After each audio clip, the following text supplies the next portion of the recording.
ভাবেন? বিজেপির নেতারা ভাবে ইনকাম ট্যাক্স, ইডি, সিবিআই লাগিয়ে আপনারা অভিষেক ব্যানার্জিকে আটকাবেন। আপনারা দিল্লির যে নেতাদের পাজামার দড়ি ধরে, পাঞ্জাবি ধরে ঝুলে রাজনীতি করেন, তাদের ক্ষমতা নেই আমাকে ভয় দেখিয়ে আমার মেরুদণ্ড বিক্রি করবে। তাদের ক্ষমতা নেই।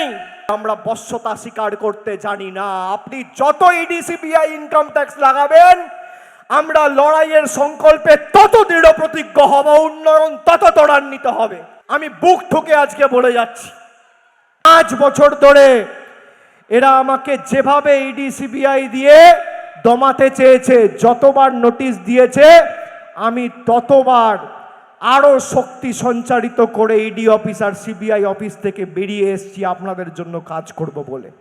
এরা যত নোটিশ দেবে, তৃণমূল কংগ্রেস বিশুদ্ধ লোহা, লোহাকে যত তাঁতাবে, যত আঘাত করবে, যত মারবে, লোহা তত শক্তিশালী হবে।